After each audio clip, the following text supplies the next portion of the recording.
به نام خداوند بخشنده مهربان، با عرض درود و سلام بینندگان و تماشابینان محترم به برنامه خودتان باز چی گپ خوش آمدید. امام علی رحمان رئیس جمهور گفته است که مسجد و اینترنت جای افراط‌شوی جوانان هستند.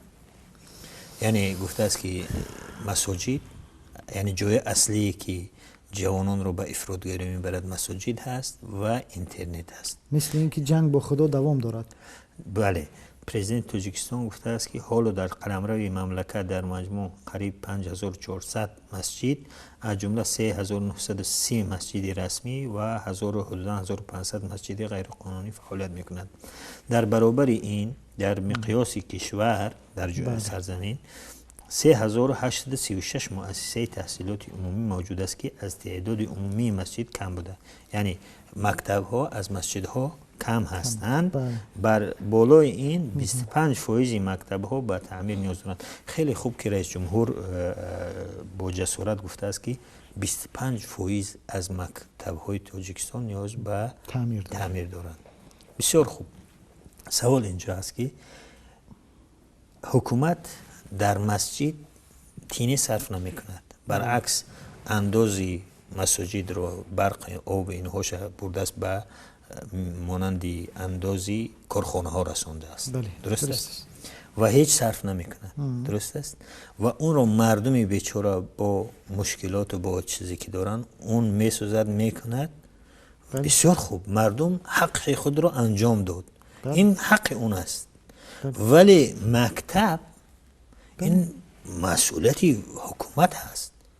حکومت باید اون رو آباد بکند. یعنی اگر کشوری آباد باشد مردم اون وظیفه های خود رو انجام بدهند، حکومت اونجا وظیفه های خود رو انجام بدهد، کارها بسیار به شکل درست پیش میرد. ولی وقتی که ما میبینیم که مردم کاری خودش انجام میدهد و حکومت انجام نمیدهد، میریم بالای مردم فشار میاریم، میگیم که چرا مسجدها بیشتر از مکتب هستند. از طرف دیگر بیایم یک مقایسه دیگر درست بکنیم. اینا مغالطه میکنن. ببینید چگونه. ببخشید مغلطه را به بینندگان ما شرح میدادید که چی است. مغلطه معناش این است که یک چیز در اینجا موضوع درباره یک چیز دیگر میرود. خوب، یا که موضوع درباره مثلا همین چیز میرود. شما از داخل و یک چیز کوچک رو میگیرید و به اصل موضوع تغییر میدید. موضوع اصلی در اونجا میماند و تمام توجه بالای این یک چیز به ارزش خرد میشود. این میشود مغلطه یا مغالطه. بله. حالا شما ببینید، یعنی مردم رو در غلط انداختن. بله. شما ببینید اینجا میگن که مسجدها از مکتب زیاد است. خیلی خوب، ما با شما سوال داریم. بله. در مکتب ها از چند ساله تا چند ساله می رود؟ خب؟ بله. از 7 ساله تا 17 یا 18 ساله. 17 ساله 18 ساله بذار تا 18 ساله. خب این قشر به مکتب ها می رود. بله. با وجود اینکه شما منع کردید تا 18 ساله به مسجد رود. بله. خب ولی یک بار به خودتون سوال کنید که به مسجد ها از چند ساله می روند؟ از 18 ساله تا 70 ساله. بله. خب کجاست منطقی شما؟ مسجد جایی از 18 ساله تا 70 ساله است، مکتب جایی از 7 ساله تا 18 ساله. در این بین چقدر تفاوت است؟ بله. چقدر مردم می رود؟ در حالی که در اصل مسجد جای این تعدادی تا 18 ساله هم هست. بله. اگر شما اونها را ممنوع نکنید، بله. اونها هم اکثرش به مسجد می روند. با وجود منع کردن شما هم می روند. بله. خب ولی منطق شما کجاست آخه؟ ببین مسجد با وجود اینکه 5000 مسجد هست و 3000 چند مکتب، باز هم اگر منطقی بها دهیم تعدادی مسجد ها کمتر است نسبت تعدادی اهالی مسجد نمازخوان یا اینکه مسجد میرفتن. همین خیلی هست یا نه؟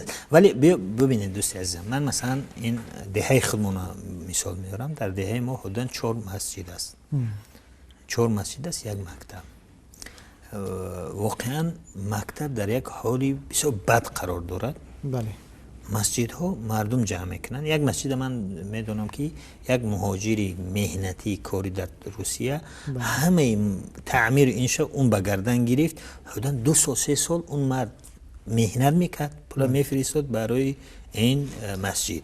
یعنی یک بیچاره، یک مرد بیچاره. و بعد این است که از مسجد ها اینقدر انداز جمع میکنن به خاطر اومدن رئیس جمهور باید هر مسجد 1000 سامانی این خی، به خاطر این 200 سامانی، به خاطر این و بعد همه کارهایی که حکومت واقعا فهمان ددهی که میکند و خیلی خوبم هست در مسجد میگذرد. مردم باید این کارا بکنیم. حتی اون جلسات حکومتی که میشود در مسجد اعلان میشود و درست است، خیلی خوب است که حکومت با این همکاری کند، ولی انصاف کجا است که ولی وقتی که مسجدها را مردم با زحمت میکنند ولی اون اندازهایی که میسپارن مردم میسپارن، اندازهایی که حکومت میگیرد، آخه چرا برای آبادانی مکتب صرف نشود؟ یعنی این مسئولیت حکومت است. باید مکتب ها رو توجه بدهد و 25% ولنگار بودن مکتب این کمبودی حکومت است. این حکومت باید دعوا بکند، مردم طلب کنند که چرا 25% شما در حالی که اندازه یعنی بلندترین اندازه شما میگیرید. نه ببینید، اگر شما چرا خانه های منصبداران این قدر منصبدار را حساب کنید، شاید از این خانه های اونها از مکتب ها بیشتر است. بله. چرا خانه های اونها زمانوی بهترین میشوند ولی مکتب نمیشود؟ بله. چرا میشد است که خانه های اونها تعمیر میشوند؟ اکثر خانه های اون خرج خانه های منصبداران ما بیشترش از خرج مکتب بالاتر است، بیشتر است از تعمیر مکتب، ولی اونها میشوند ولی مکتب ها نمیشوند. این کمبودی کیست؟ بله. دوباره یعنی برمیگردد به خود شما. بله.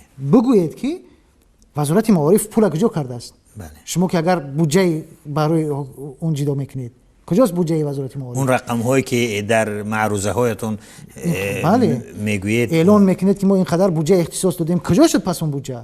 بله. شما باید تعمیر کنید، مکتب بسازید.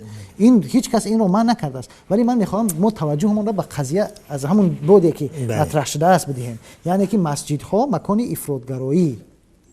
ببین مسجد، شما آمدین مسجدها را تمام امام هایی که واقعا هم تاثیر داشتن و تمام مردم میدونن، حتی نوارهاش در همه جا پخش شده بود که بحث حاجی میرزا با جوانانی که میخواستن به هر طرف برای به گروه های افراطی بپیوندن، ولی حتی ایشونی نوردین جان، بله، معمولا حاجی میرزا خیلی چیزاش زیاد پخش شد در تاجیکستان، ولی همین حاجی میرزا رو چیکارش کردید؟ حاجی میرزایی که همیشه مردم رو دعوت میکرد که به اخلاق داشته باشند، به نفع حکومت دعوت میکرد، همیشه.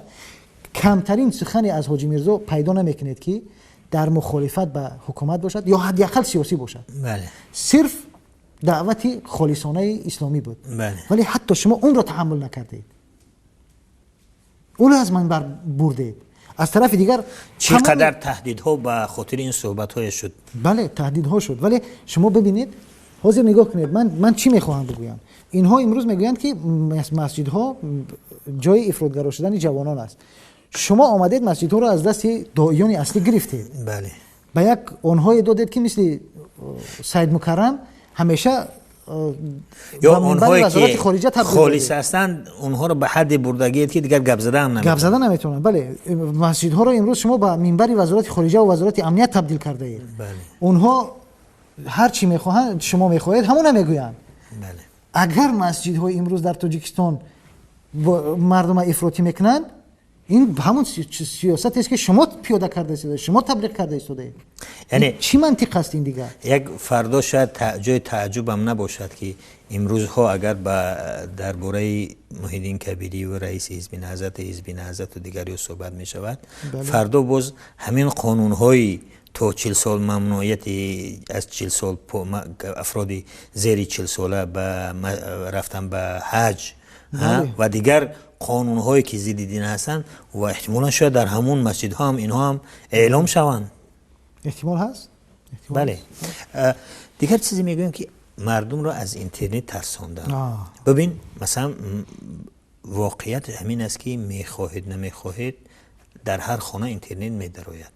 چی طوری که پیشتر بر ضد موبیل مبارزه بردن، ولی واقعیت همین است که میخوای نمیخوای دیگر این چیزی واقعیت شده است. هر موبایل میدراید، اینترنت به خانه میدراید، ولی اگر ما حاضر به حکومت نه همچنین خانواده فکر کنیم، بله. یک خانواده ای که مقاومت میکند با اینترنت اون ناکامتر ناموفقتر است از اونه که اون را اجازت میدهد ولی منظم به ترتیبش میدارد. یعنی اگر شما فرزندت رو منع کردید که بازی نکند، بله اون مجبور است که از چشم شما دور رفته در خانه همسایه، رفته در اون کافه هایی که همین اینترنتی است، در اونجا ساعت ها شاید به خاطر اون پول دزدی میکند، به خاطر اون بله میکند، اونجا میرود و اونجا همه چیز ممکن است، فیلم های هر خیلی هم ممکن است. پس بهتر نیست که اون در نزد چشم شما باشد، در زیر نظارت شما باشد. بله. امروز حکومت هم باید از اینترنت نترسد. درست است؟ اینترنت اگر اون رو استفاده واقعی بریم، من واقعا جای خوبم هست که اینجا بگوییم که خیلی از طرفداران حکومت هم در فیسبوک فعال شدن. این واقعا چیز خوب است.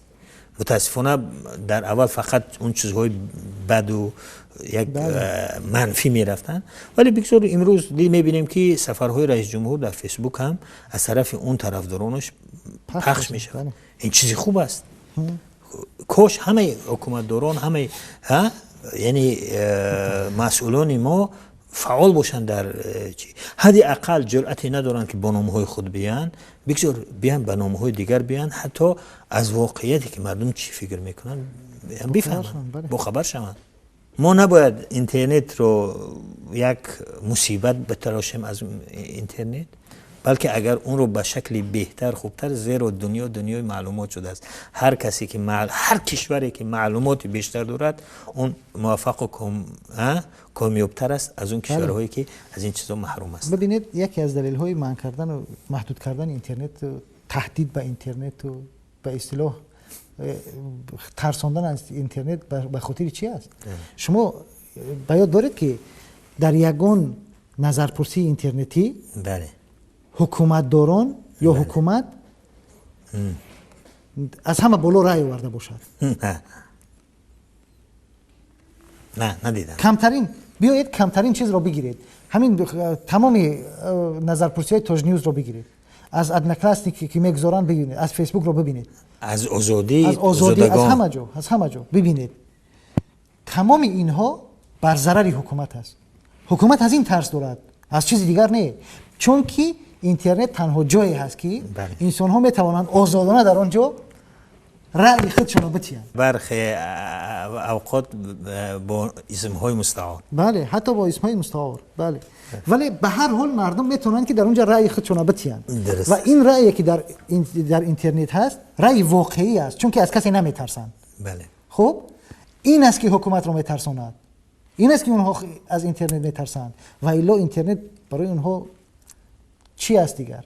یا اینکه همین است که اینترنت وقتی که شما گفتید در هر خانه وارد می شود و اونها از طریق فیسبوک، از طریق ادنا کلاسیک با افکار دیگر مردم شناس می شوند. میخواهید نمیخواهید، برای مثال وقتی که به من شما تهدید تهمت میزنند، وقتی به محیدین کبیری همچون تروریست مناسبت میکنند، وقتی حزب نهضت اسلامی رو تروریست اعلام میکنند، ما از اینجا میگوییم که واقعا این چیز دروغ است.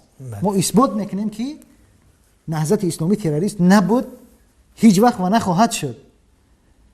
اونها این دروغ اونها به همه آشکار می شود. اینترنت این دروغ اونها رو آشکار میکند.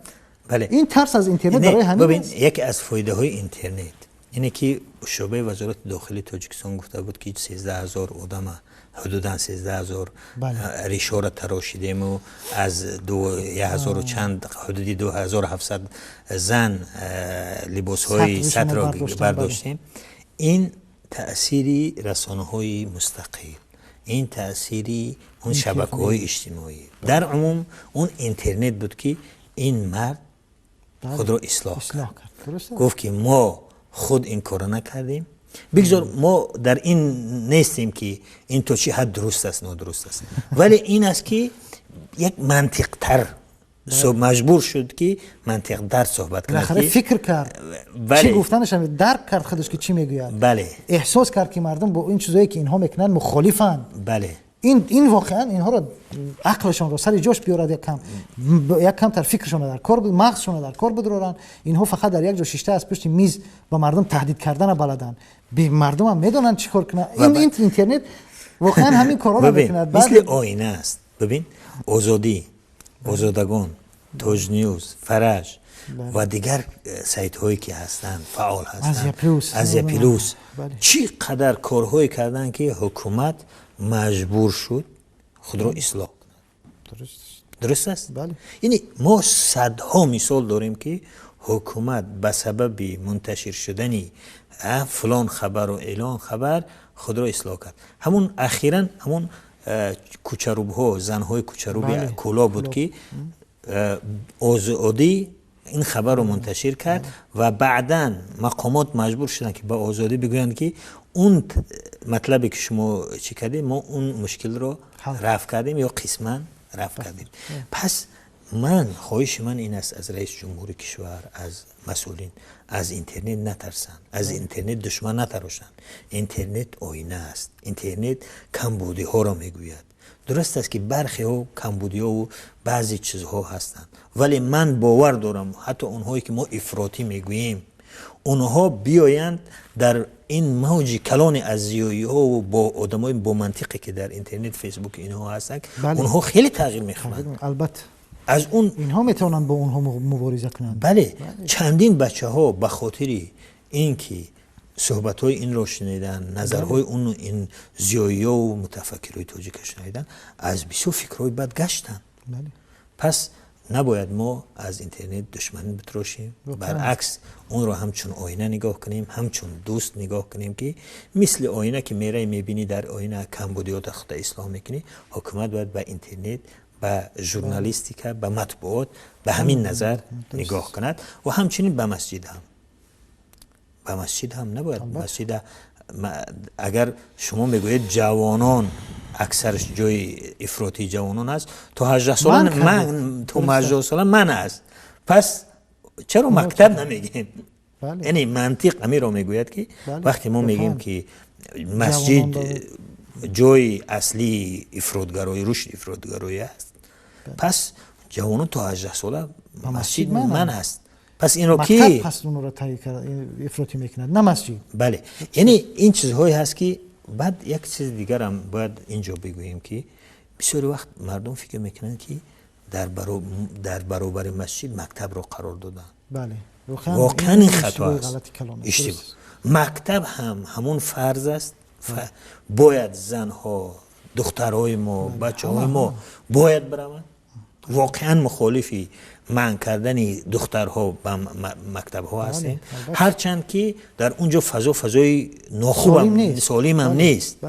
ولی چی باید کرد؟ از اینکه فرزند دختر منع میکنی، بهتر این است که سعی کردن که فضای اونجا رو بهتر کرد. درست است. خبر دیگر این است که واقعا هم جایی چی میگوییم برای من شوک کننده است، خیلی ناراحت کننده است که 100,000 تن امسال 2015 از در مقایسه با سال 2014 100,000 تن پخته کمتر صادر کرده است تاجیکستان. یعنی حدوداً یعنی 3 کمتر صادرات پخته تاجیک کم شده است که ما واقعاً یکی از اون معدن هایی که داریم، یعنی یکی از اون بایگری داریم، این پخته است. این واقعا یعنی از این که از پشت مردم میدون، از پشت ریش، از دنبال ریش مردم و حجاب مردم و پای افضال های مردم و از پشت این میگردن، به پشت این بیان که چرا 100,000 تن پخته کم میشود. ببینید این دلیل اینم باز در یک چیزای عجیب غریب است. بله. شما یادم آمد قصه یکی از دوستانم که در زوادی پخته ناحیه تیمور ملیک رو یا همدانی رو همدانی رو فکر کنم خریده بود، شخصی کرده بود. بله. وقتی که چند مدت گذشت از این زواد در این کارخانه پخته تازه‌کنی در اختیارش بود، یک روز وقتی که با او صحبت میکردیم خیلی ناراحت بود. خب صحبت کردیم، بعضی حرفا رو گفتیم، بعضی چیزا رو گفتیم. گفت چی شد؟ چرا ناراحتی؟ چی شد؟ گفت اون زواد پخته که داشتم، اون کارخانه پخته که دارم، در اونجا یک نفر آمده است و به من میگوید که بیا معاش تا بگیر، برا حجت رو بیار بتی و هر ماه بیا معاش تا بگیر برا. یعنی این فابریک پخته رو خود خریده است؟ بله، این همون کارخانه صاحب ملک است. صاحب ملک است و میگوید به صاحب ملک میگویند که حجت ها رو بیار بسپار. اون رو کی اجازه داده است در اومده است اونجا؟ اون دیگر صاحب اجازت است در همه جا. با اون گفتن بیا معاش تا بگیر برا. خیلی ناراحت بود. بعد وقتی که با هم میرفتیم صحبت میکردیم، این خیلی ناراحت بود از این قضیه و میگفت که ما نباید به این کارها این خیل کنیم. این شکایت میکرد ولی علاج دیگر نداشت. بله. و به همین آسانی اون کارخانه را از این گرفتن. شما تصور کنید اون کارخانه را میگیرن و بلافاصله شروع میکنن، کسانی اون کارخانه را میگیرن شروع میکنن به چی؟ به یک کارهایی که اصلا تصورات ندارن درباره این کارخانه. بله. نمیدونن که این کارخانه باید چه خیلی بچرخد. نمیدونن برای اون پخته را خریدن لازم. دوباره میخواهند با همون راهی که کارخانه را به دست آوردن، پخته‌ش هم به دست بیارن. مردم را کار میفرمایند، پول نمیدهند. از این کارهای هر چیزی که ارزان آمد دیگر قدرش نمیدونن. همین خیر کردگی هستند. بله. و این کارها باعث شده است که مردم دیگر پخته، چون مردم میبیند که پخته اگر در اونجا پخته میکند از اون فایده زیاد نمیگیرد. بله. میدونید چرا؟ بله. چون که همین آش همین کاسه دوباره اگر پخته‌ش میبرد میسپارد، خیلی از اینها رو دیدیم، و میبرد پخته را میسپارد، پولش نمیتیان، یا اینکه پولش دیر میتیان یا کم میتیان. این معمولی شده است در برای دهقانا. برای همین مردم میگه چی در کار به من که پخته بکارم و فایده نکنم. و من یک قصه که خودم دیدم واقعا این است که مردم میبینند که به طور مثال در یک ناحیه دیگر یا در شهر دوشنبه پخته $700 است، ولی اون ناحیه‌ای که اونها زندگی میکنن در مثلا هر کجایی نباشد میگن که ما از شما $400 میخریم و حق هم ندارید و رئیس ناحیه دشنام میدید که اگر کسی از اینجا پخته را برد من فلان میکنم. باور میکنید؟ درست است. با این حد میگوید که من این قدر تهدید میکند. بله. درست. فکر کن که اون بیچاره با 1000 زحمت اون پخته را به این حد آورده است، محصولات گرفته است و اون رو در دیگر جو $600-700 است، این میاد به $400 میگیرد. در سری هر یک تن پخته که نوشته میشد باز پول میگیرند. وقتی گرفتن پخته اصلا باز اونم مشکل است، پول در وقتش نمیگیرند. یعنی همه اینها رو میگذارند، اضافه بر این اون اندازه زیادی که است. رئیس جمهوری محترم، اون حکومتدارانی که مسئولانی که ما هستند، واقعا اگر دلسوز هستید میگویید که ناراحت هستید از اینکه پخته اینقدر کم کاهش یافته است، اون مسئولینی که شما تعیین کرده در رئیسان ناحیه و رئیسان جماعت، به اونها شما مراجعت بکنید و ببینید که عیب در کجا است. عیب در مردم نیست، عیب در اون مسئولینی هستند که سری مردم ظلم میکنند. اون در عیب اون مسئولینی هستند که یک ولایت رو پخته یک ولایت رو مونوپول میکنند. در اینها باید جستجو کرد عیب را، نه در مردم، نه این مسائل و مشکلات بالای مردم کرد. این بود برنامه بازشگرد. تا دیداری بعدی، خدا حافظ شما باد.